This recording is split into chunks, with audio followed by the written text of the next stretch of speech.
Hello welcome back. अब हम लोग क्या शुरू करने वाले हैं आप लोगों को तो पता ही होगा, क्योंकि हम लोग लास्ट क्लास डिस्कस भी किए थे कि हम लोग का डेटा सिस्टम हो चुका है। अब हम लोग चलेंगे इसमें स्टॉक एंड डेटा सिस्टम में। होपफुली वो सम्स किए होंगे बहुत लोगों को डाउट भी आया होगा, बट जो भी है हम लोग अब अपना नेक्स्ट टॉपिक शुरू करेंगे। जिसका भी कोई डाउट होगा वो मेरे से व्हाट्सएप पे क्लियर कर ले प्लीज़।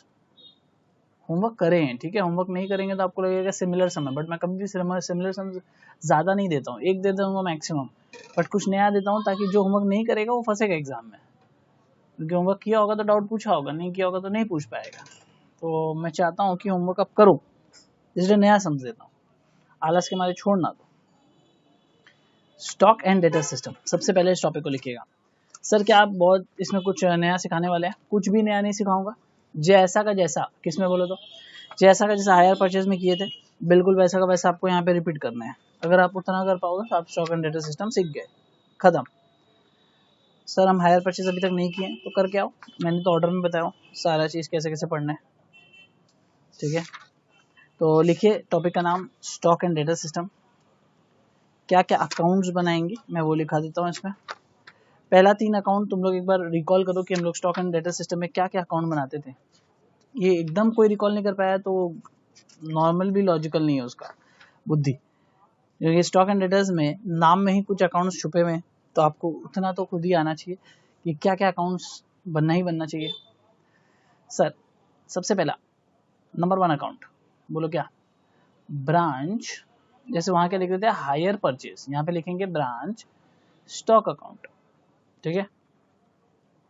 नेक्स्ट अकाउंट क्या बनना चाहिए? ब्रांच, बोलिए बोलिए सर क्या बनना चाहिए? ब्रांच डेटर्स अकाउंट, ठीक है। ये 2 अकाउंट हम लोग वहाँ पे भी बनाते थे, यहाँ पे भी बनाएंगे। एक और अकाउंट बनाते थे वहाँ पे, आप लोगों को याद होगा, तो एडजस्टमेंट अकाउंट बोलते थे उसको, वो यहाँ पे भी बनाएंगे। ये 3 अकाउंट वहाँ पे और यहाँ पे बिल्कुल हूबहू कॉमन है, कोई भी डिफरेंस नहीं है, ठीक है। जैसा वहाँ वैसा यहाँ। तो आप एकदम अगर hire purchase stock and debtors आता है आपको, तो आप ब्रांच स्टॉक एंड डेटर्स पानी की तरह निकालने वाले हो, कोई भी तकलीफ नहीं आएगी, ठीक है। अब एक्स्ट्रा क्या है सर? ये कॉमन वाला हायर परचेज के साथ कॉमन एज HP, ठीक है। What is extra? Extra account लिखिएगा ब्रांच एक्सपेंसेस अकाउंट, ठीक है। लिखिएगा, कॉपी करते चलिए, branch expenses account, branch stock reserve account, branch PL बोल देते हैं, ठीक है, ब्रांच PL अकाउंट। इतना सारा आपको अकाउंट बनाना है, बस इतना अगर अकाउंट आप बना लेते हो तो काम खत्म हो जाएगा। और जो भी छोटा मोटा एक्स्ट्रा अकाउंट होगा that is part of the sum. तो हम लोग क्या सीख सकते हैं सर इसमें? हम लोग सीखें क्या? अगर हम लोग नोट्स का बात करें, थ्योरी का बात करें, तो हम लोग क्या सीख सकते हैं? कुछ भी हम लोग नया तो नहीं सीख सकते, बट स्टिल मैं सम्स जब करवाऊंगा तो आपको उसके साथ साथ कुछ बताते जाऊंगा, आप वो चीज़ सुन के समझने का कोशिश करना, ठीक है। क्योंकि हम लोग डायरेक्ट सम लेंगे इसमें कुछ हम लोग वेट नहीं करेंगे, कुछ कॉन्सेप्ट तो है नहीं ऐसा खास। तो कौन सा सम लें? कोई नंबर बताओ, लकी नंबर, या जो तुम लोग को अच्छा लगे ऐसा कोई सम बताओ।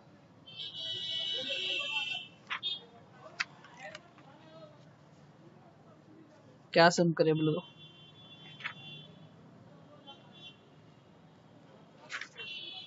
ये वाली बनाते हैं, बहुत अच्छा लग रहा है मेरे को, बड़ा सम है और क्लासिकल सम से। सम है 1998 का, पुराना सम है, पुराने सालों का, बट सम शायद अच्छा हो सकता है। और फिर ये डबल कॉलम हो जाएगा, डबल कॉलम सिलेबस में आएगा नहीं, छोड़ देते इसको। डबल कॉलम अगर सिलेबस में आएगा नहीं तो फिर दिक्कत है ना, वेस्ट हो जाएगा इफेक्ट। कहाँ है इसका इतना सारा सम्स था? Where is the sums? ये रहा, ये करते हैं 2005 वाला, बहुत इंपॉर्टेंट सम है, मार्क करिएगा, वेरी इंपॉर्टेंट। मैंने फर्स्ट क्लास में भी बोला था कि ये वाला सम हम लोग इंपॉर्टेंट है। पेज नंबर 38 क्वेश्चन नंबर 9, बहुत ही अच्छे से मन लगा के करना होगा सम्स को, ढंग से नहीं करोगे तो गड़बड़ हो जाएगी, ठीक है। तो एकदम ढंग से पढ़ेंगे। चलो let's start. Accounts to be prepared लिख लिया ना, क्या क्या अकाउंट बनाना है? अगर ये लिख लिया तो पेज नंबर 38 में आ जाओ, क्वेश्चन नंबर 9 बहुत ही खूबसूरत से पढ़ो और देखो कि क्या हम लोग कर सकते हैं इसमें। पेज नंबर 38 क्वेश्चन नंबर 9,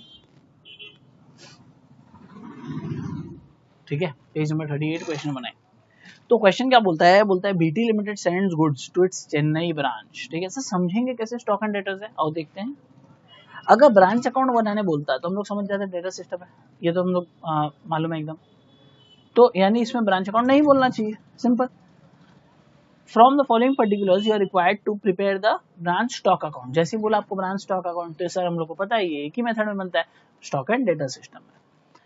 तो स्टॉक अकाउंट बनाने बोला है आपको, ब्रांच स्टॉक एडजस्टमेंट अकाउंट बनाने बोला है, और ब्रांच पीएल अकाउंट बनाने बोला है। मैंने आपको पहले ही कहा था कि इसमें टोटल 5 अकाउंट है, उसमें से कोई 3-4 अकाउंट आपसे मांग सकते हैं, ठीक है। तो हम लोग से 3 मांगे हैं, तो क्या नहीं मांगे हैं सर हमसे ब्रांच डेटर्स नहीं मांगे हैं, ठीक है। तो नहीं माना है, नहीं बनाएंगे, कोई इशू नहीं है, ओके। तो हमसे क्या क्या मांगा है, stock, adjustment and PL account. कैसे कैसे करेंगे समझो, देखो एकदम प्यार से शांति से समझना। ब्रांच किसके बुक्स में बना रहे हैं वो लिख लो, इन दी बुक्स ऑफ, मैनेज करना पड़ता है ना इसको, in the books of BT limited, in the books of BT limited. क्या क्या अकाउंट सर, पहला अकाउंट हम लोग बनाएंगे ब्रांच स्टॉक अकाउंट बनाने बोले वो लोग, तो हम लोग ब्रांच स्टॉक अकाउंट बनाएंगे, ठीक है। दूसरा अकाउंट क्या बनेगा सर, थोड़ा स्पेस छोड़ रहा हूँ मैं, कितना स्पेस लगेगा मेरे को आइडिया नहीं है, बट फिर भी मैं सफिशिएंट स्पेस छोड़ दे रहा हूँ, और नेक्स्ट अकाउंट का नाम भी लिख देता हूँ, branch adjustment, stock adjustment account, ठीक है। स्टॉक नहीं लिखा मैंने इधर, ब्रांच स्टॉक, नोट्स में लिखा था स्टॉक, सिर्फ एडजस्टमेंट नाम नहीं है इसका, ब्रांच एडजस्टमेंट नहीं, ब्रांच को ही पूरा एडजस्ट नहीं करना, ब्रांच के स्टॉक को एडजस्ट करना है। बेसिकली एडजस्टमेंट अकाउंट में क्या होता है ना, जो स्टॉक रिजर्व याद है हम लोग सेम अकाउंट में ऑपोजिट साइड में एलिमिनेट कर देते, ओपनिंग स्टॉक का, क्लोजिंग स्टॉक का, गुड्स इनटू ब्रांच का, उसका जो प्रॉफिट अनरियलाइज जो प्रॉफिट था वो हम लोग ऑपोजिट साइड में एलिमिनेट कर देते। स्टॉक एंड डेटा सिस्टम में क्या होता है, स्टॉक में स्टॉक लिख देते हैं और ब्रांच स्टॉक एडजस्टमेंट में प्रॉफिट वाले पार्ट को एलिमिनेट करते हैं। सिंपल से इतना ही काम है, कंसेप्चुअली इतना ही काम है, ठीक है, समझिए मेरी बात बस। और पीएल अकाउंट में तो किसी को बताने का दरकार नहीं, क्या आता है, income and expenses. Stock account में क्या आएगा, स्टॉक का स्टॉक बढ़ेगा तो डेबिट, घटेगा तो क्रेडिट, डेबिट क्रेडिट, यही तो करना है, प्लेन सम से। हेडेक नहीं लेगा तो जल्दी होगा और इजीली होगा, और अगर वर्ड्स को टफ बना देगा तो फिर दिक्कत होगा। पीएल अकाउंट मतलब क्या, एक्सपेंसेस, तो एक्सपेंस इनकम यही तो आता है इसमें, तो एक्सपेंस इनकम आएगा पीएल अकाउंट में। एडजस्टमेंट स्टॉक अकाउंट में, स्टॉक बढ़ा तो डेबिट साइड में स्टॉक बढ़ेगा, घटा तो क्रेडिट कार्ड, कोई भी कारण हो सकता है जिससे भी बढ़े घटे। तो देखेंगे क्या हो रहा है। पहले बोलता है opening stock of branch at invoice price, लिख दिया ना इनवॉइस प्राइस, मतलब इसके अंदर प्रॉफिट है, इसीलिए हम लोग को एडजस्टमेंट अकाउंट बनाना है, हम लोग ऑपोजिट साइड में लिखेंगे, ठीक है। चलो तो हम लोग क्या लिखे भाई, टू, बोलो क्या, ओपनिंग स्टॉक कितना, बैलेंस बीडी 20,000 रुपीज का ओपनिंग स्टॉक है, लिख दिया भैया। अब हम लोग क्या करते थे, ब्रांच अकाउंट होता था तो सेम अकाउंट में ऑपोजिट साइड में संग संग सर एलिमिनेट कर देते थे, लेकिन सर अभी तो ब्रांच अकाउंट नहीं है, अभी क्या है, स्टॉक एंड डेटर्स है, तो ठीक है ना, इसी का ब्रांच स्टॉक एडजस्टमेंट में एलिमिनेट कर दो ऑपोजिट साइड में, लिखना तो ऑपोजिट साइड ही है, तो भाई यहाँ लिख दो। तो ओपनिंग बैलेंस में ही इसका भी नाम क्या रहेगा, opening balance by balance BD. Stock reserve निकालो, ओपनिंग स्टॉक कैसे निकालोगे सर, फंडा सेम है, क्या है, प्रॉफिट देखो कितना लिखा हुआ है, BT limited sends goods to Chennai at cost plus 25%। तो भाई सर एक ही काम करना है आपको, 20,000 का माल है, 20,000 इंटू 25/125, यही तो करते थे हम लोग, तो हम लोग इस बार भी वही करेंगे। देख लिया ना, सब समझ में आ गया कितना इजी हो गया स्टॉक एंड डेटर्स, कुछ है ही नहीं, ब्रांच वाला सीख लिया, इसके बाद तो ये सब इजी है। जैसे सब आगे बढ़ेंगे सिलेबस में इजी होते जाएगा सब कुछ, और कुछ बचा है नहीं खास, टफ वाला मैंने स्टार्टिंग में सब कराया ताकि आपको टाइम मिले रिवाइज करने का। और कुछ बोलो नेक्स्ट।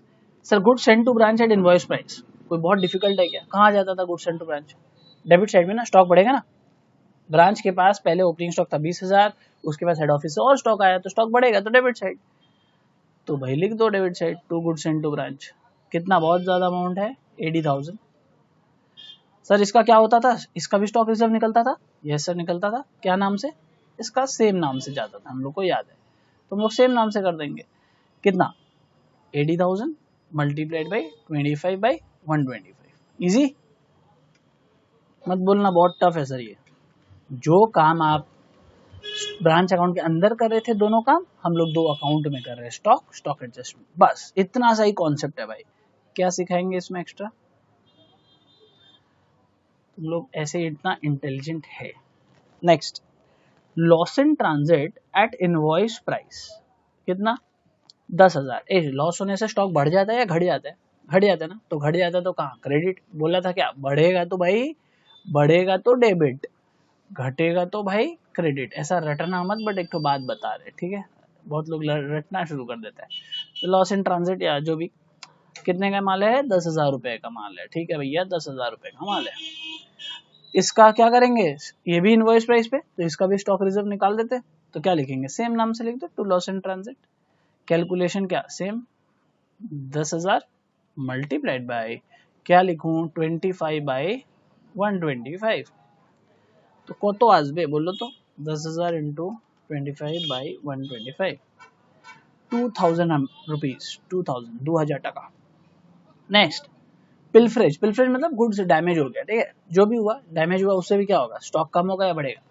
कम होगा, साधारण सा बात है, कोई बहुत रॉकेट साइंस नहीं है। पिलफ्रेज मीन्स डैमेज, कोई भी तरह से गुड्स का नुकसान हो गया। कितने का नुकसान हुआ? 4,000। तो सर ये भी तो इनवॉइस प्राइस पे है, क्या इसका भी स्टॉक रिजर्व निकलेगा? हाँ जी, सबका निकलेगा। Pilferage 4,000,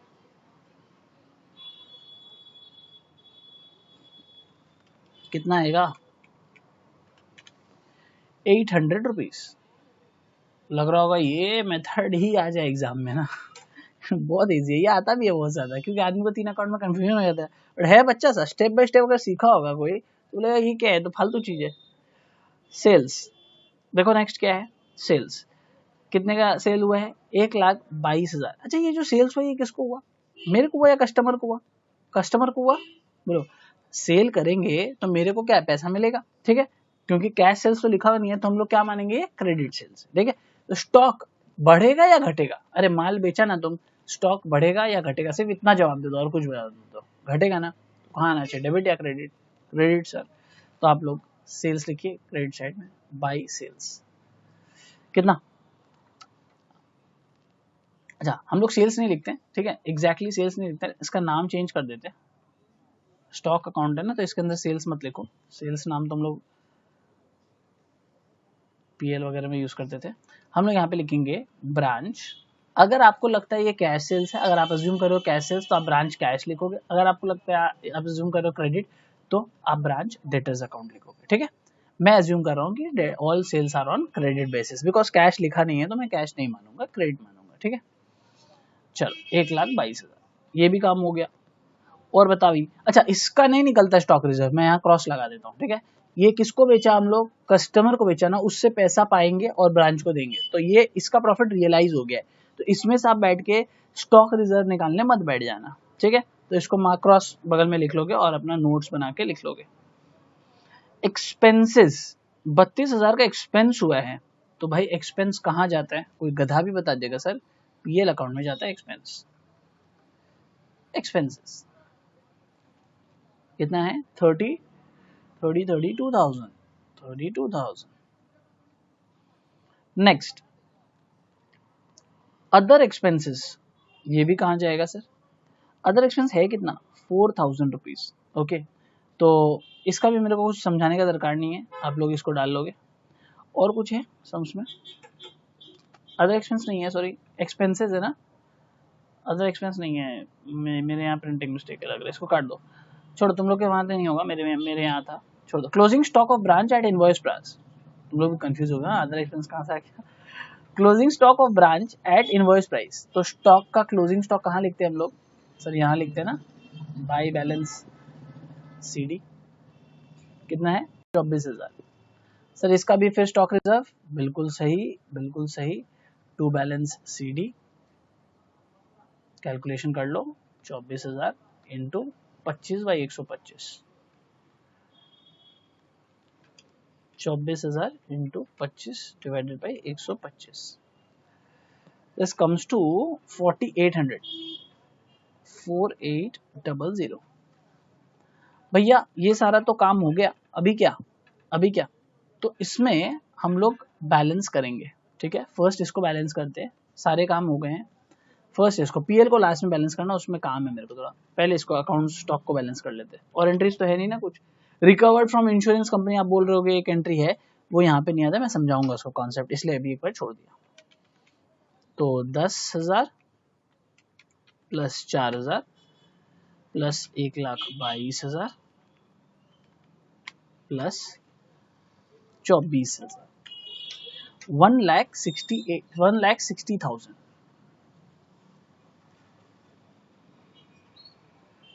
minus 20,000 minus 80,000, this comes to 60,000। इसको ना हम लोग सरप्लस लिखते हैं, हाँ, प्रॉफिट मत लिखना, इसको हम लोग क्या लिखेंगे, सरप्लस स्टॉक है हमारे पास इतना, तो हम लोग इसको क्या लिखेंगे, surplus, word will be surplus, ठीक है। सरप्लस आया हमारा 60,000 रुपीज, तो हम लोग क्या करेंगे, इसी सरप्लस को कहाँ लिखेंगे, अब तुम लोग सोचना, मैं तुम लोग को इस सरप्लस को क्या करना है ट्रीटमेंट, उसके लिए तुमको टाइम देता हूँ, तुम लोग सोच के बताएगा, मैं नहीं बताऊंगा, ठीक है, ये तुम लोग का काम है।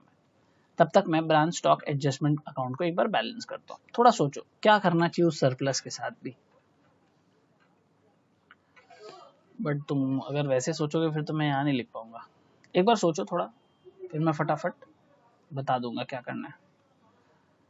मेरे को उसको हिंट हो जाएगा ना कि उसको वहां से कहाँ लेना है, वो हिंट देना नहीं चाहता हूँ, बस नहीं समझ में आ रहा है, छोड़ दो, मैं बता देता हूँ। डायरेक्टली उस सरप्लस को आप यहाँ पे लिख दो, बाई सरप्लस 60,000 रुपीज, ठीक। ओके, सो अब क्या करोगे, इन सबको ऐड करो और बैलेंसिंग फिगर निकालो। वो बैलेंसिंग फिगर कहाँ जाएगा, नेक्स्ट अकाउंट में, ब्रांच पीएल अकाउंट में। बड़ा इजी हो गया था ना, वो सरप्लस जाएगा कहाँ, एक ही अकाउंट था उसके नीचे, 80,000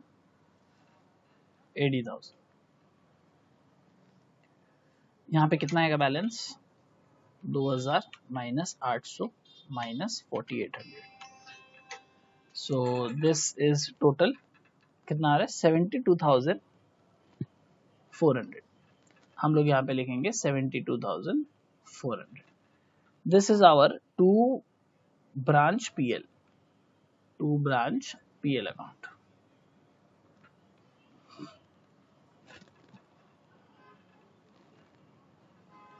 अब हमारा ब्रांच पीएल अकाउंट आ गया 72,400। ये ब्रांच पीएल में ट्रांसफर होना चाहिए, तो हम लोग पीएल में अगर ट्रांसफर करेंगे तो क्या नाम से ट्रांसफर करेंगे, स्टॉक एडजस्टमेंट से जा रहे हैं तो ब्रांच, जिस लेजर से जाता है उस लेजर का नाम, ब्रांच स्टॉक एडजस्टमेंट अकाउंट 72,400। बोलो बहुत डिफिकल्ट लगा तो बता दो, अगर डिफिकल्ट नहीं लगा तो भी बता दो, इजी है, एकदम इजी।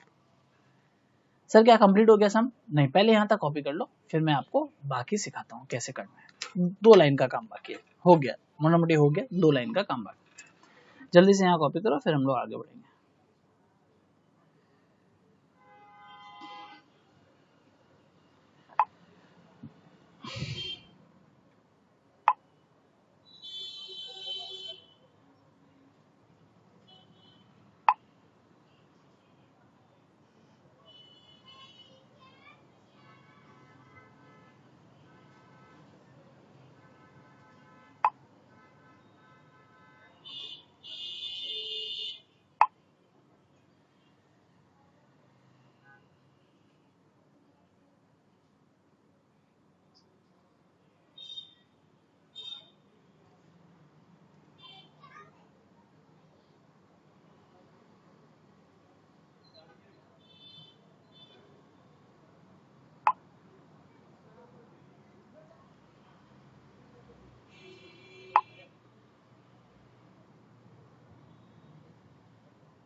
हो गया कॉपी, शुरू करते हैं हम लोग ब्रांच पीएल अकाउंट।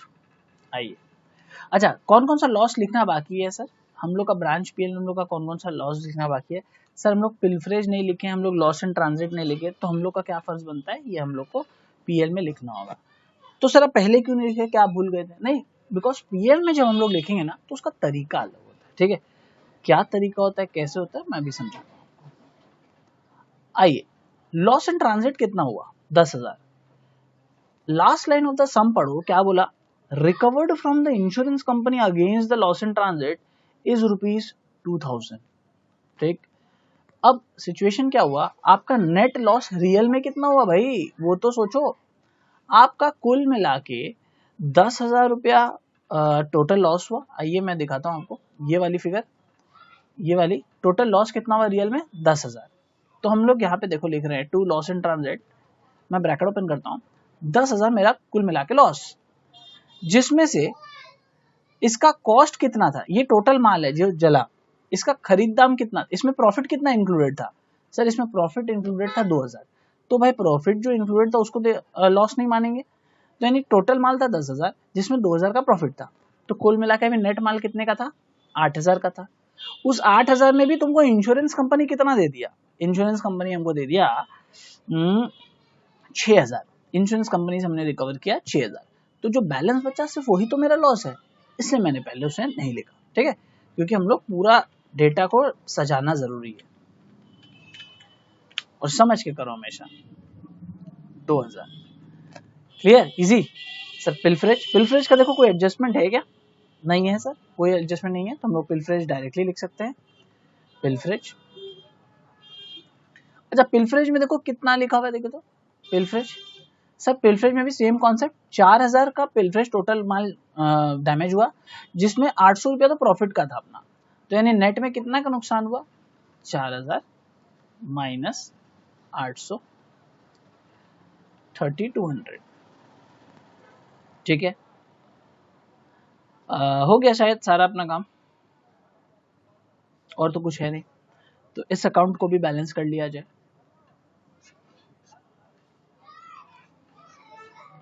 तो 2 क्या लिखें, बोलिए, 2 जनरल पीएल,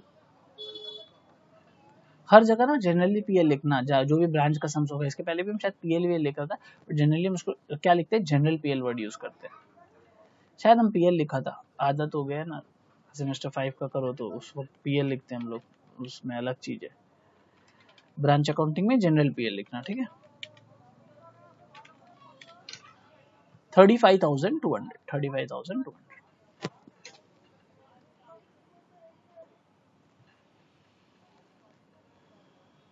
यहाँ तक तो कॉपी हो ही गया था ना, ये ब्रांच पीएल बचा था, ये कॉपी कर लो।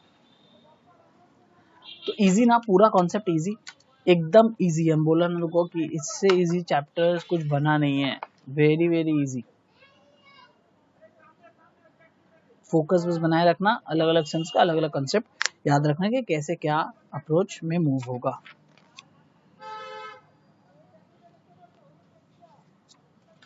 और सच बता रहे हैं, स्टॉक एंड डेटा तो इजी है, इसके बाद ट्रेडिंग अकाउंट करोगे ना, वो तो बोलोगे यार बच्चा में करते थे सब, इतना इजी है वो, उसमें खाली स्टॉक का एक डेटा मिस कर देता है, बाकी कुछ नहीं, कॉन्सेप्ट वाइज कुछ नहीं।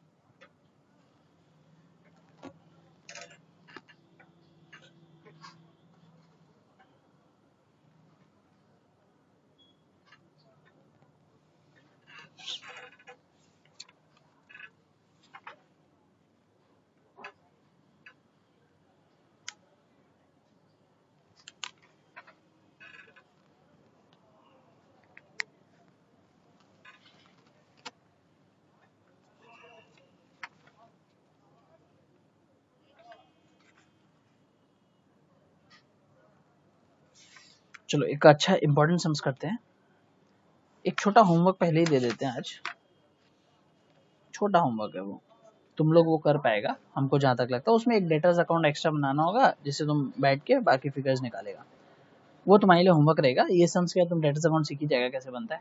तो question number 13 is a small sum, that is a homework for you, page number 39, मैं यहाँ लिख देता हूँ homework page 39 question 13 white limited वाला जो सम्स, ठीक है।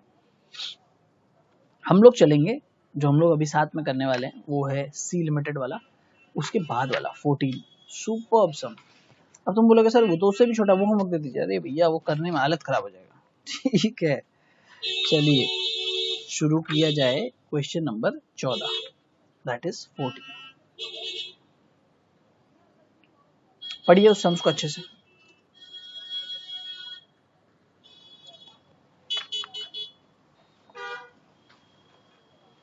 Read the question carefully.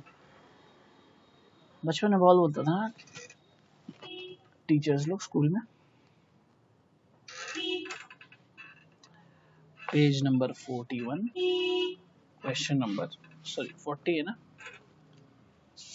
नहीं पेज नंबर है 39 क्वेश्चन नंबर 14, पेज नंबर है 39 क्वेश्चन नंबर 14, ठीक है। पढ़ते आगे, पढ़ते भी हैं बढ़ते भी हैं। C limited as a branch at Lake Town where it sends cost plus 50%, हमेशा 25% था, आपने 50 कर दिया, तो इस बार 50/150 होगा, बच्चा वाला बात है। From the following particulars regarding the branch prepare branch stock account. ये क्या है, ब्रांच नहीं होगा वो काट दो। अगर आपके पास डबल बात जिसके बुक में प्रिंट हो गया प्रिपेयर नहीं, आपके बुक में तो प्रिपेयर ब्रांच स्टॉक ही है, ठीक है। तो आपके बुक में प्रिपेयर ठीक ही है, प्रिपेयर ब्रांच स्टॉक अकाउंट। तो हम लोग को बोला ब्रांच स्टॉक अकाउंट, ओबीडियंट बच्चा लोग की तरह हम लोग लिख लेगा ब्रांच स्टॉक अकाउंट, एक लेजर रेडी। दूसरा ओबीडियंसी हम लोग दिखाएगा, वो लोग बोला है branch stock adjustment account. So again अपने ओबीडियंसी दिखा के लिख देंगे लेजर का नाम। फिर बोला है ब्रांच डेटर्स अकाउंट भी बनाने। ओ माय गॉड, और प्रॉब्लम्स, बड़े वाले प्रॉब्लम्स क्रिएट करना चाह रहे हैं लोग। तो इस बार क्या किया, 5 अकाउंट में से चौथा अकाउंट भी मांग लिया। पीएल तो बोला ही होगा, हाँ बोला ही है। सो ब्रांच पीएल अकाउंट भी बनाना है। सो 4 अकाउंट्स, इसके पहले था 3 अकाउंट्स, इसके इस सब में बोल दिया 4 अकाउंट्स, कोई बात नहीं बना देंगे। पहला ओपनिंग स्टॉक, ठीक है। कुछ लिखा है या नहीं लिखा है पहले ये देखो, आपको देखो ओपनिंग स्टॉक में क्या लिखा हुआ है, एट कॉस्ट है या एट इनवॉइस प्राइस है। सर एट कॉस्ट लिखा हुआ है, हम लोग को कोई मतलब ही नहीं है, हम लोग उसको कन्वर्ट कर देंगे इनवॉइस प्राइस में और लिखेंगे। यही ब्रांच स्टॉक एंड डेटर्स का सबसे बढ़िया फंड है। वो लोग कॉस्ट पे लिखा है ना, हम लोग उसको कन्वर्ट करके इनवॉइस प्राइस बनाएंगे, ठीक है। इनवॉइस प्राइस पे होता तो इनवॉइस प्राइस ही मानते।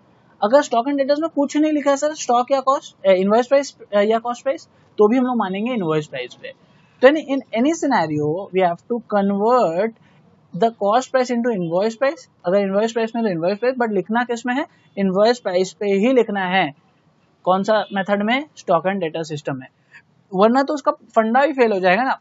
तो फिर इस अकाउंट में करोगे क्या, स्टॉक एडजस्टमेंट अकाउंट में करोगे क्या, उसमें तो प्रॉफिट ही एलिमिनेट होता है। तो इसीलिए पहले जो स्टॉक अकाउंट में लिखोगे उसको कन्वर्ट करके लिखोगे। तो शुरू करेंगे, टू बैलेंस बीडी, 20,000 का माल है तो 20,000 प्रॉफिट जोड़ दो इसमें। कितना प्रॉफिट होगा, 50% ऑन कॉस्ट ना, तो 50% ऑफ 20,000।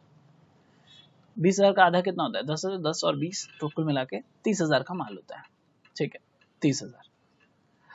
तो अब यहाँ पे क्या करें सर, यहाँ पे सिंपल बाय बैलेंस क्या करते हो, बीडी कितना आएगा इधर। अच्छा इधर तो पता ही ना 10,000 इसमें प्रॉफिट इंक्लूडेड है, डायरेक्टली 10,000 भी लिख सकते थे, बट मैं तुमको ऐसे ही दिखाता हूँ जैसे तुम लास्ट समय किए 30,000 इंटू 50/150, यही तो किए थे, यही करेंगे 10,000, दोनों तरह से हमको पता था, ठीक है। चलिए अभी डेटर्स, नेक्स्ट आइटम क्या है, डेटर्स। तो चलो डेटर्स के अकाउंट में जाते हैं और उसका ओपनिंग बैलेंस बिठा देते हैं वहां पे, टू बैलेंस बीडी। एक एक आइटम करना है, ये मत करना कि एक अकाउंट पूरा खत्म करेंगे फिर बढ़ेंगे, एक आइटम करो उसका सारा एडजस्टमेंट करो काम खत्म करो। डेटर्स, फिर कैश, ये बाबा कैश अकाउंट भी, कैश का बैलेंस दे दिया बट अकाउंट बनाना पड़ जाएगा, उपाय नहीं है, मैं वर्किंग नोट बनाऊंगा, ये मेरा वर्किंग नोट होगा, बट अकाउंट बनाना पड़ जाएगा, उपाय नहीं है। जब कैश का फिगर्स दिया है यानी उसके अंदर कुछ एडजस्टमेंट होगा, तो जो वर्किंग नोट होता है ना, जो अपना मेन से मेमोरेंडम लिख देना उसमें, मेमोरेंडम कैश अकाउंट। तो टू बैलेंस बीडी कितना है कैश का बैलेंस सर 5000, बहुत बढ़िया बात है।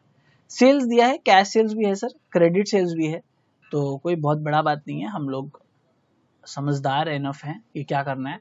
सर क्रेडिट सेल्स को तो इधर लिखना है, ये तो श्योर है हम लोग, तो टू ब्रांच स्टॉक लिखना है इधर, ब्रांच स्टॉक, नाम ब्रांच स्टॉक रहेगा हाँ इस बार क्रेडिट सेल्स का। अच्छा क्यों आएगा नाम ब्रांच स्टॉक, मैं समझाता हूँ। ब्रांच स्टॉक में क्या हुआ, सेल्स हुआ, सेल्स मतलब बाहर जाएगा माल, तो यानी क्रेडिट साइड में जाना चाहिए। तो मैंने क्या सिखाया था लास्ट सम में, अगर कैश सेल्स रहेगा तो आप क्या लिखोगे, ब्रांच कैश, अगर क्रेडिट सेल्स रहेगा तो आप क्या लिखोगे, ब्रांच डेटर्स। तो लास्ट सम में हम लोग ब्रांच डेटर्स लिखे थे। इस समय सर मेरे पास कैश सेल्स क्रेडिट सेल्स दोनों है, तो मैं क्या रख लूंगा, मैं दोनों लिखूंगा। मैं ब्रांच पहले क्या है, कैश सेल्स है तो मैं ब्रांच कैश भी लिखूंगा, मैं उसके बाद ब्रांच डेटर्स भी लिखूंगा, ब्रांच हो गया ब्रांच डेटर्स अकाउंट, ठीक है। तो मेरे को दोनों लिखना पड़ेगा। तो अगर मैं कैश लिखता हूँ तो मेरा कितना आएगा इधर 27,000, और ये वाले कितने हैं 79,000, ठीक है। तो सम का एक साइड पूरा खत्म। तो इसको संग संग ट्रांसफर भी कर दो, इसको कहाँ ट्रांसफर करोगे, इधर ट्रांसफर करोगे, कितना 79,000 ट्रांसफर होगा, और कैश अकाउंट में भी तो ट्रांसफर होगा ना, कैश अकाउंट में देखो ना कितना ट्रांसफर होगा 27,000, ठीक। तो मैं ब्रांच कैश का बनाया, अच्छा वर्किंग नोट में बनाया हम लोग, ठीक है।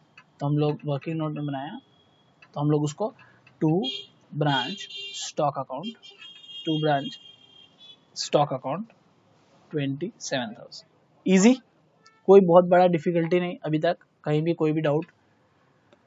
नेक्स्ट, एक साइड का पूरा हो गया, अब नेक्स्ट साइड का करते हैं, बैड डेट में आ जाते हैं। Now bad debt, bad debt मतलब क्या, डेटर्स का पैसा डूब गया, डेटर्स का पैसा बढ़ता था तो डेबिट साइड में लिखते थे, डूबता जाएगा या कम होता जाएगा तो कहाँ लिखेंगे, क्रेडिट साइड। ये आपको होमवर्क बनाने में भी हेल्प करेगा, लास्ट क्लास जो होमवर्क था ये कॉन्सेप्ट ये था ना, डेटर्स का बहुत सारा आइटम आया होगा, डिस्काउंट अलाउड वगैरह सब कुछ क्रेडिट साइड में जाता है, जिससे भी डेटर्स का वैल्यू कम होता है। Okay, sales return to branch, sales return to branch इसका मतलब क्या, आपने माल भेजा, वो माल वापस आ गया, क्या एंट्री होगा, खुद का बुद्धि लगा के सोचो, मैंने आपको दिया 30 seconds. Sales return to branch, time up, इससे ज्यादा टाइम नहीं दूंगा। अच्छा पहले कहाँ कहाँ का इफेक्ट होगा, सेल्स रिटर्न, सेल्स रिटर्न का मतलब क्या, माल बेचा वापस आ गया तो स्टॉक बढ़ गया, अरे बेचते हो तो कम जाता है स्टॉक, तो वापस आ गया तो इसका मतलब क्या, स्टॉक बढ़ गया, तो कहाँ आना चाहिए, आना चाहिए डेबिट साइड में, स्टॉक के बढ़ा देना चाहिए, ठीक है। टू में क्या नाम से आएगा, जब गया था तो क्या नाम से गया था, ब्रांच डेटर से या फिर ब्रांच कैश से, लेकिन अब वापस जाएगा तो किससे, डेटर से आना चाहिए, बिकॉज रिटर्न हो रहा है, अभी भी पैसा उसका बाकी था। तो हम लोग क्या लिखेंगे इधर, ब्रांच डेटर्स अकाउंट, कितना बॉस, कितना कितना कितना 3000, 3000। इसी का कॉरेस्पॉन्डिंगली एंट्री यहाँ पे भी हो जाएगा बाय ब्रांच स्टॉक अकाउंट 3000, जो एंट्री वहां पे पोस्ट हुआ वही डेटर्स अकाउंट में भी पोस्ट हो गया, काम खत्म या नहीं खत्म, खत्म ना, वेरी वेरी गुड। अगर आपको यहाँ तक बात समझ में आया तो very very good, seriously very good, बहुत अच्छा किया आप। तो डेटर्स अकाउंट का अपना काम हो गया सारा। अब cash expense paid by HO, next is expense paid by head office. तो एक्सपेंस कहाँ जाता है सर एक्सपेंस पीएल में जाता है, तो हम लोग यहाँ क्या लिखेंगे, टू एक्सपेंसेस, कितना 10,000, 10,000। और कोई एक्सपेंस वगैरह है क्या, थोड़ा देख लो तो, और तो ऐसा कुछ खास मेरे को दिख नहीं रहा है, तुम लोग को कुछ दिख रहा होगा तो बताना, ठीक है। If you find anything tell me, I can not find anything else, बाकी कुछ होगा तो देखेंगे, ऐसा तो नहीं है। आप बोलोगे हम लोग नॉर्मल लॉस को छोड़ दिए, नहीं नॉर्मल लॉस को करेंगे ट्रीटमेंट, अभी शांति से बैठिए। या नॉर्मल लॉस एक मेरे से मिस हो गया, नीचे एक आइटम था नॉर्मल लॉस एट कॉस्ट, ठीक है, तो हम लोग उसको भी कर लेते हैं बाय नॉर्मल लॉस, लॉस से स्टॉक तो कम ही होता है ना, तो मेरे से ये मिस हो गया था, तो मैं वापस ले लेती हूँ। एट कॉस्ट लिखा हुआ है तो आप समझ गए होगे क्या करना है, सर कॉस्ट को पहले कन्वर्ट कर दीजिए इनवर्स प्राइस पे, तो हम लोग क्या करेंगे सर, इधर पे बोलो नॉर्मल लॉसेस 2000, 2000 को इनवर्स प्राइस पे कैसे, 50% प्रॉफिट है ना, तो 50% ऑफ 2000 कितना आएगा बोलो, 3000। जिसमें प्रॉफिट होता है उसको क्या करना है, स्टॉक एडजस्टमेंट में उल्टी साइड में एलिमिनेट कर देना है, क्या नाम से, सेम नाम से। तो नॉर्मल लॉस कितना आएगा बोलो, प्रॉफिट एडजस्ट करके बताना मेरे को कितना आएगा नॉर्मल लॉस का। 3000 का 50%, 2000, 1000 rupees is the normal loss का फिगर। काम खत्म। और बताओ और कुछ है? और चलो अपना मेमोरेंडम कैश अकाउंट में भी कर लेते हैं, उसका भी तो काम बाकी है, सारा उसका काम तो हुआ नहीं है। पहले डेटर्स अकाउंट को बैलेंस कर लेते हैं। डेटर्स का पूरा काम खत्म हो गया है तो डेटर्स अकाउंट को बैलेंस कर लो। क्या पता इसके अंदर से कुछ डेटा निकल जाए, अगर ये मैच नहीं हो तो कोई फिगर निकलेगा, जरूर में निकलेगा। कलेक्शन फ्रॉम डेटर्स निकल सकता है इसमें से। बुद्धि चलाते रहना होगा अपना सारा टाइम। 97,000 आपका आ रहा है ब्रांच डेटर्स का टोटल। अब आप इसको माइनस करिए और निकालिए कितना आ रहा है। 200 और 3000। This is closing debtors. हम लोग लिखे है क्या? क्लोजिंग डेटर्स का बैलेंस भी दिया हुआ है, क्लोजिंग स्टॉक का भी बैलेंस दिया हुआ है। तो एक बार डेटर्स का बैलेंस लेके मैं इसको पहले सल्टा लेता हूँ। बाय बैलेंस CD, इसको पहले सल्टा लेता हूँ। कितना है? 30,000। जगह नहीं बढ़ जाएगा इसमें से, 30,000 और माइनस हो जाएगा तो कितना आ जाएगा? 63,800। This is our collection from debtors. लिखूं कहाँ बट इसको?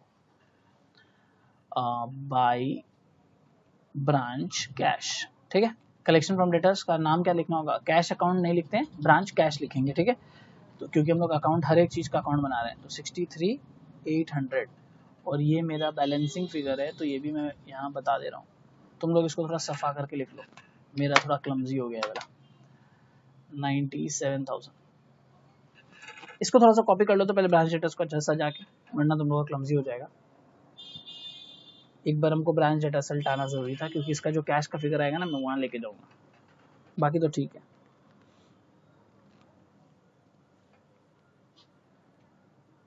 संग संग ले जाओ तुम लोग, साथ साथ ले आओ मेरे। बाई ब्रांच कैश इधर लिखा हुआ है, तो हम लोग क्या करेंगे सर इधर पे आप लिखो to branch debtors account, to branch debtors account 63,800 इधर भी लिख दो। क्लोजिंग बैलेंस कैश का देख लेते कितना है। यस, क्लोजिंग बैलेंस कैश का बाय बैलेंस CD, ये तो अवेलेबल डेटा है हम लोग के पास। क्लोजिंग बैलेंस इज 6,000 रुपीज, तो 6,000 रुपीज। और कुछ जल्दी देखो, और कुछ अगर मिल जाए तो क्या पता। कैश रेमिटेड टू HO, मतलब हम लोग as a branch cash remit कर रहे हैं, वापस कर रहे हैं HO को, तो एंट्री क्या हो जाएगा? ब्रांच रेमिट कर रहा है कैश हेड ऑफिस को, तो हेड ऑफिस के अकाउंट में पैसा आ जाएगा, तो यानी उसके बैंक अकाउंट डेबिट हो जाएंगे और हमारे कैश से पैसा निकल जाएगा, तो हमारा कैश अकाउंट क्रेडिट हो जाएगा, यानी bank account debit to branch का कैश अकाउंट। ठीक है, बोलो क्या? यहाँ पे हम लोग इस मेमोरेंडम का नाम को हम ब्रांच कैश लिख देना, हर जगह ब्रांच वर्ड यूज किया ना। तो हम लोग का एंट्री क्या हो गया? Bank account debit to branch cash account, मतलब बैंक किसका डेबिट हो रहा है? HO का, और ब्रांच कैश अकाउंट किसका क्रेडिट हो रहा है? ब्रांच का, तो ब्रांच का पैसा निकलेगा। तो हम लोग का क्या एंट्री होना चाहिए? इधर पे पोस्ट होना चाहिए बाय बैंक अकाउंट। कितना कितना रेमिट किया आपने? 60 या 80 था, 80,000 रुपीज, तो ये 0 एक बढ़ा दो। ठीक है, 80,000 रुपीज। और कुछ कैश का आइटम बचा हुआ है तो देख लो, समझे छोटे सम में कितना बुद्धि लगाना पड़ रहा है। चलो, और कुछ कैश का आइटम मेरे को नहीं दिख रहा है, तो जो डिफरेंस आएगा उसको हम लोग ब्रांच का एक्सपेंस बनाएंगे। 63,800 प्लस 27,000, जो एक्सपेंस ब्रांच खुद के पॉकेट से किया, ठीक है, ये माना जाएगा। 95,800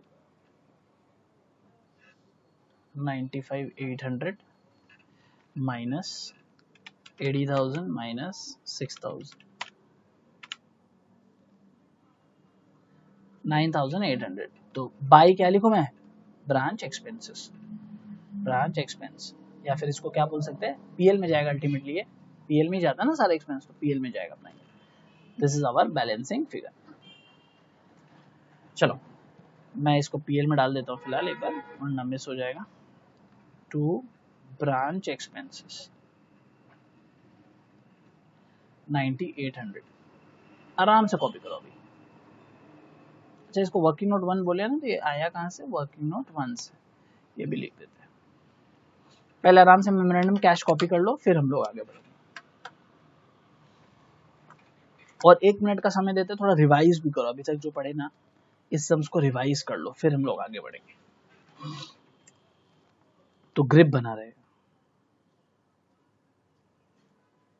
कोई हड़बड़ी नहीं, आराम से चलो।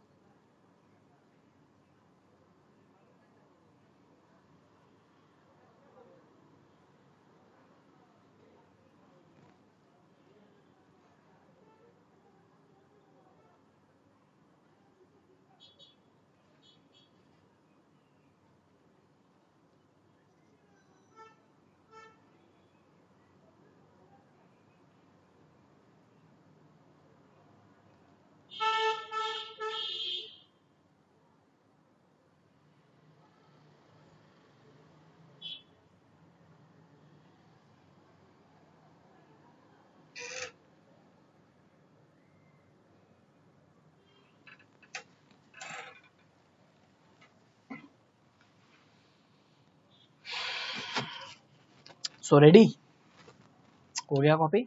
चलिए सर, हम लोग का कैश अकाउंट हो गया, सब डेटर्स अकाउंट हो गया, 2 अकाउंट पूरा डन है, ठीक है।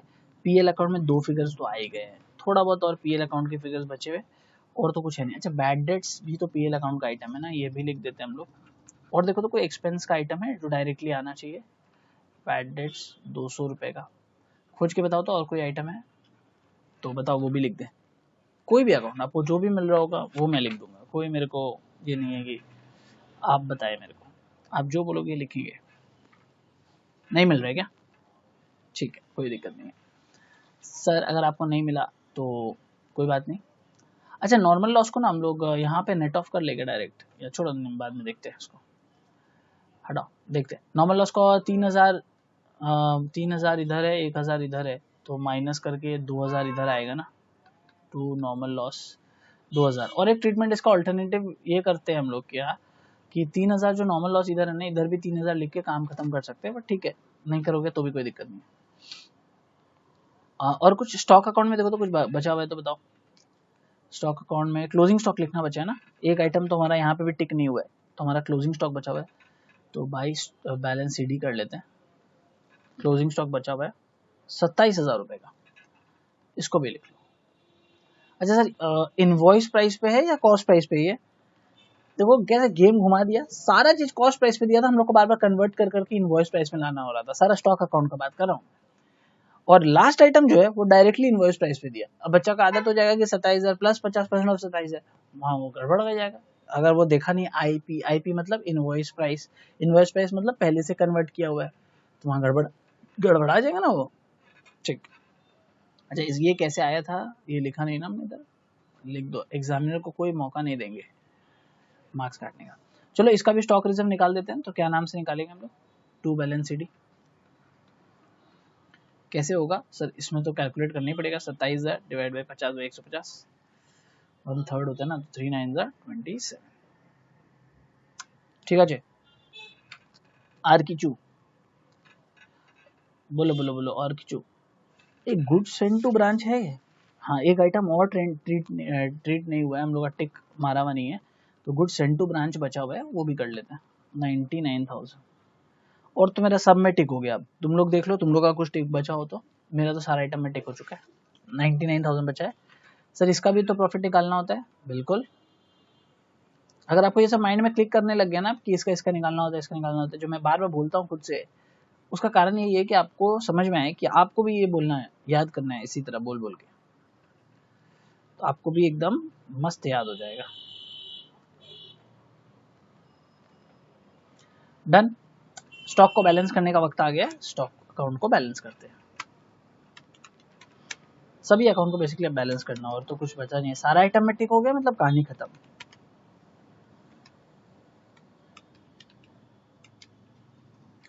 क्रेडिट साइड में मेरा आ रहा है स्टॉक अकाउंट का 136,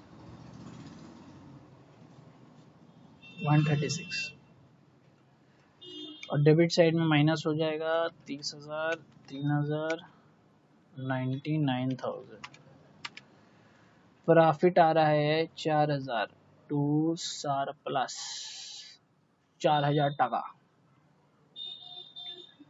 तो इधर भी लिख दो बाई सरप्लस 4000 টাকা। इसको मैं ऐसे ही टोटल कर रहा हूँ, जगह बचा नहीं है, बस यहाँ पे चाहिए अपने को to branch PL balancing figure 10,000 33,000 plus 4,000 minus minus minus minus 9,000 minus 1,000 37,000 आ रहा है मेरा, ठीक है। तो मेरा यहाँ ब्रांच पीएल में आ जाएगा 37,000, ठीक है। ऑल्टरनेटिव आंसर भी आ सकता है, क्या बोलो तो ये जो 1,000 रुपये यहाँ अगर हमें 3,000 लिखते तो यहाँ 35,000 आता। नॉर्मल लास्ट के साथ सिर्फ ये कर सकते हो और किसी के साथ नहीं। अगर आप नहीं भी करते हो जैसा किए तो वैसा भी ठीक है, कोई इशू नहीं है। तो मैं क्या करूँगा सर, इस ब्रांच पीएल को ट्रांसफ़र कर दूंगा, क्या नाम से, ब्रांच स्टॉक एडजस्टमेंट अकाउंट। कितना लिखूंगा इधर, 37,000। अब इसको बैलेंस कर लेते हैं, इसका भी अब तो काम खत्म ही हो गया।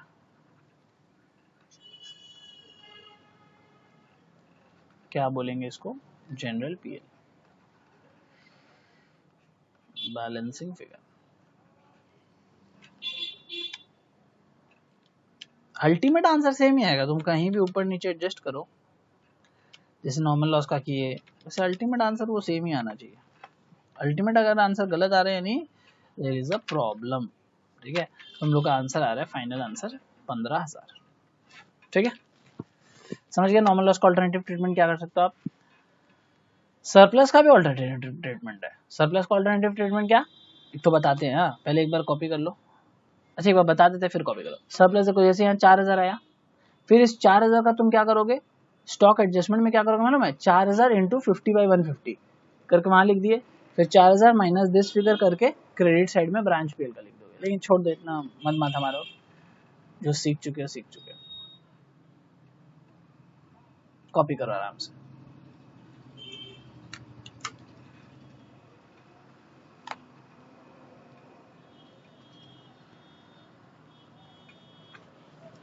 मजा आया ना स्टॉक एंड डेटर्स, इसलिए बोला था कुछ अलग नहीं है। स्टॉक एंड डेटर्स एकदम इजी, एकदम लप्पा लप्पा टाइप का चैप्टर है।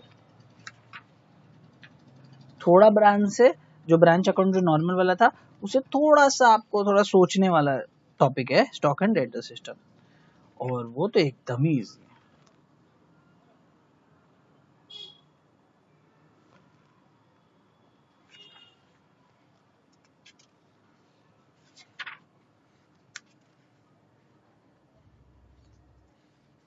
इसी टाइप का एक होमवर्क भी देंगे।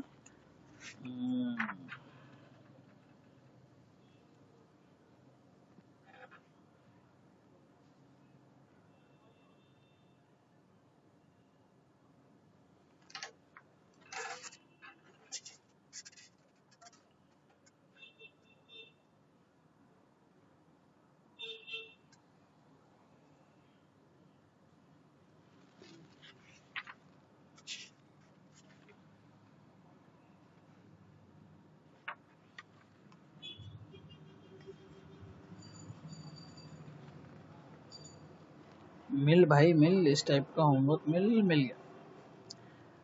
गया इस टाइप का होमवर्क। तब तक आप लोग इसको कॉपी करिए।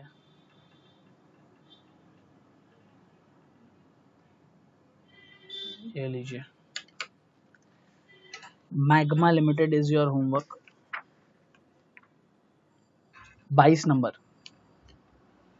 एक होमवर्क इसके पहले दिया था, एक होमवर्क और लीजिए, क्वेश्चन नंबर 22 पेज 42, ये आपका एक होमवर्क रहेगा।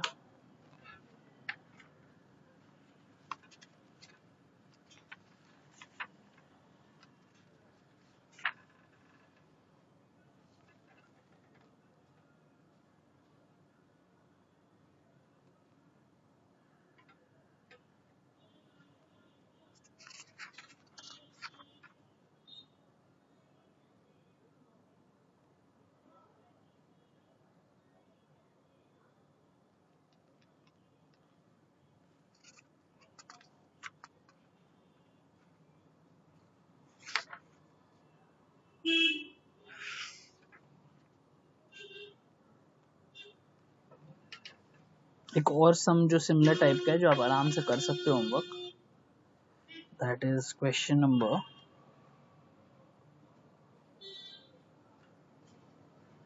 छोड़ो, इतना ही काफी है, इतना ही तुम कर लेगा बहुत है मेरे लिए।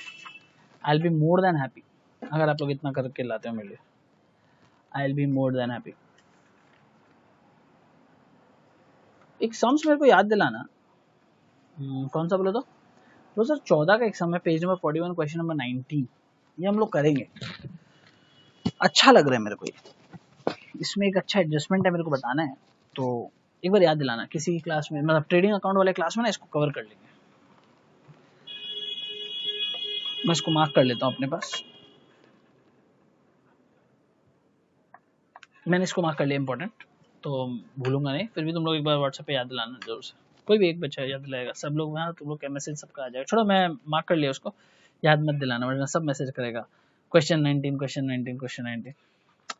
तो क्या बचा हम लोग का, नेक्स्ट क्लास हम लोग करेंगे हायर परचेज ट्रेडिंग अकाउंट, और वो इससे भी इजी है, सही बता रहा हूँ इससे भी इजी है पहले। लेकिन उससे पहले आप लोगों को क्या करना है, आप लोगों को पहले ब्रांच अकाउंट जो नॉर्मल वाला है, डेटा सिस्टम, कॉस्ट प्राइस वाला मेथड, इनवर्स प्राइस वाला मेथड, दोनों रिवाइज करके आना है। इसमें तो एक ही मेथड है inverse price method stock and debtors में, तो इसको उसी तरह करना है, अच्छे से रिवाइज करोगे तो सबका होमवर्क हो जाना चाहिए। थर्ड क्लास खोलने से पहले सब कुछ homework up to date, class work up to date होके आप लोग ब्रांच ट्रेडिंग अकाउंट मेरे साथ अगले क्लास जुड़ेंगे, ठीक है। तब तक के लिए take care and bye bye.